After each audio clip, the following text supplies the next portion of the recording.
आपको जान के हैरानी होगी कि 60% रेस्टोरेंट्स पहले ही साल में बंद हो जाता है, क्योंकि वो अपने रेस्टोरेंट के मंथली एक्सपेंसेस को मैनेज नहीं कर पाते हैं, लॉस कर बैठते हैं और नतीजा उन्हें अपना रेस्टोरेंट बंद करना पड़ता है। इसीलिए कहते हैं कि एक रेस्टोरेंट के मंथली एक्सपेंसेस को कंट्रोल करना, मैनेज करना बहुत इंपॉर्टेंट हो जाता है। स्वागत है आपका मेरे इस यूट्यूब चैनल पर। मेरा नाम संजय झा है। आज का टॉपिक है how to reduce restaurant monthly expenses. देखिए, एक रेस्टोरेंट के मंथली एक्सपेंसेस को कैसे कम करें, ये जानने से पहले रेस्टोरेंट के मंथली एक्सपेंसेस कौन कौन से हैं ये जानना बहुत जरूरी है। एक रेस्टोरेंट के दो एक्सपेंसेस होते हैं, पहला कंट्रोलेबल कॉस्ट और दूसरा non controllable cost. Controllable cost वो होता है जो रेस्टोरेंट लेवल पे रेस्टोरेंट मैनेजर द्वारा कंट्रोल किया जाता है, और नॉन कंट्रोलेबल कॉस्ट वो है जो रेस्टोरेंट ओनर द्वारा कंट्रोल किया जाता है। इसमें मैनेजर का कोई रोल नहीं होता है। तो आज के इस वीडियो में हम डिस्कस करेंगे कंट्रोलेबल कॉस्ट के बारे में, जो रेस्टोरेंट मैनेजर द्वारा कंट्रोल किया जाता है। टॉप 5 एक्सपेंसेस है जो कंट्रोलेबल कॉस्ट के अंदर आता है। पहला है फूड कॉस्ट, दूसरा लेबर कॉस्ट, तीसरा यूटिलिटी कॉस्ट, चौथा repair and maintenance cost and fifth पेटी कैश एक्सपेंसेस। एक एक करके सब पे डिस्कस करेंगे, लेकिन टॉप के जो 3 एक्सपेंसेस है वो आपकी रेस्टोरेंट की प्रॉफिटेबिलिटी पे बहुत ज्यादा इंपैक्ट लाता है, और वो है food cost, labour cost, utility cost. तो सबसे पहले बात करते हैं फूड कॉस्ट के बारे में। फूड कॉस्ट को कैसे कंट्रोल करें। फूड कॉस्ट को कंट्रोल करने के कई सारे तरीके हैं, जैसे कि आप डेली इन्वेंट्री ले सकते हैं, आप डेली सम शीट कर सकते हैं, आप वीकली फूड कॉस्ट निकाल सकते हैं, आप एसओपीज इंप्लीमेंट कर सकते हैं, आप टाइम एंड टेम्परेचर इंप्लीमेंट कर सकते हैं, आप फी फॉर मैनेज कर सकते हैं इन्वेंट्री का, आप वेंडर नेगोशिएशन कर सकते हैं, और क्या कर सकते हैं, आप मेन्यू मैनेजमेंट कर सकते हैं। ऐसे कई सारे तरीके हैं जिसको इंप्लीमेंट करके आप फूड कॉस्ट को कंट्रोल कर सकते हैं। दूसरा पॉइंट है लेबर कॉस्ट को कैसे कंट्रोल करें। लेबर कॉस्ट को कंट्रोल करने का पहला जो पॉइंट है वो है monitor sales closely and do effective scheduling.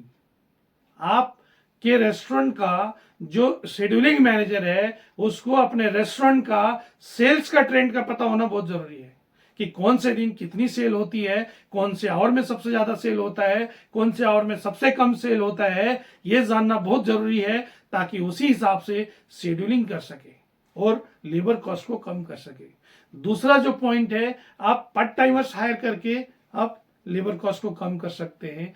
तीसरा जो पॉइंट है वो आप क्रॉस ट्रेनिंग करके आप लेबर कॉस्ट को कम कर सकते हैं। आप क्रॉस ट्रेनिंग करा के मल्टीपल प्लेसेस पे अपने स्टाफ को यूज कर सकते हैं। ऐसे कई सारे तरीके हैं जिसको इंप्लीमेंट करके आप एक हद तक लेबर कॉस्ट को कम कर सकते हैं। जो थर्ड पॉइंट है यूटिलिटी कॉस्ट। यूटिलिटी कॉस्ट के अंदर 3 बिल है, पहला इलेक्ट्रिसिटी बिल, दूसरा वाटर बिल और तीसरा पीएनजी बिल या गैस बिल कह सकते हैं। तो सबसे पहले जो क्या कहता आता है वो आता है इलेक्ट्रिसिटी बिल, जो मेजर एक्सपेंसेस होता है। इलेक्ट्रिसिटी बिल में जो सबसे ज्यादा एक्सपेंस आता है एक रेस्टोरेंट के अंदर वो आता है कई सारे कंप्रेसर चलने की वजह से, और कंप्रेसर का कट ऑफ नहीं होता है, कीप रनिंग चलता रहता है, जिसकी वजह से बिल ज्यादा आता है। तो इसके लिए आप इक्विपमेंट्स का टाइम पे सर्विसिंग करा सकते हैं।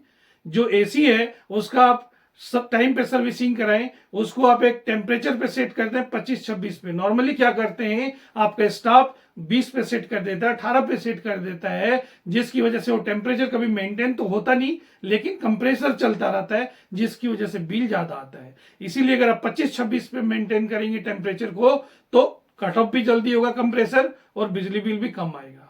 और क्या कर सकते हैं, जिस एरिया में लाइट का यूज नहीं हो रहा वो एरिया में लाइट ऑफ करके रख सकते हैं, जब जरूरत हो तब यूज कीजिए। और क्या कर सकते हैं, आप स्टार रेटिंग इक्विपमेंट्स खरीद सकते हैं। और क्या कर सकते हैं, आप एनर्जी सेविंग लाइट यूज कर सकते हैं। ऐसे छोटे छोटे एफर्ट्स करके आप एक हद तक इलेक्ट्रिसिटी को कंट्रोल कर सकते हैं। जो फोर्थ पॉइंट है वो है रिपेयर एंड मेंटेनेंस कॉस्ट। उसको कैसे कंट्रोल करें।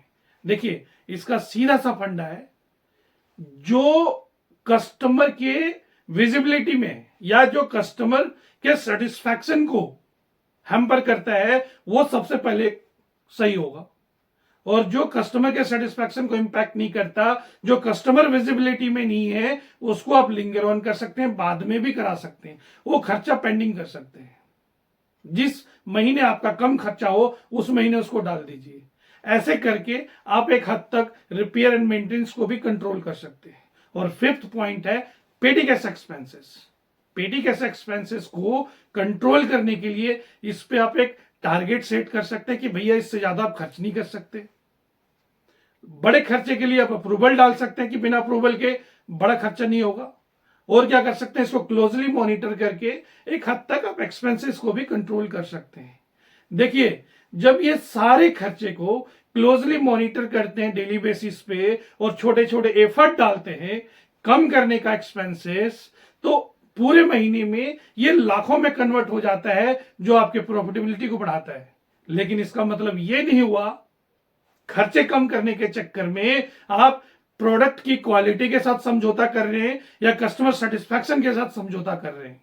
आपको दोनों ही बैलेंस करना पड़ेगा। आपको कस्टमर सेटिस्फैक्शन पे भी ध्यान देना पड़ेगा और एक्सपेंसेस को कंट्रोल करने पे भी ध्यान देना पड़ेगा, तभी विन विन सिचुएशन होगा। तो कैसा लगा ये वीडियो प्लीज कमेंट करके बताइए। अगला वीडियो कौन सा देखना चाहते हैं वो भी कमेंट करके बताइए। इस वीडियो को अंत तक देखने के लिए, हमारे चैनल को सब्सक्राइब करने के लिए, इतना प्यार और सपोर्ट देने के लिए आप सभी का तहे दिल से बहुत बहुत धन्यवाद।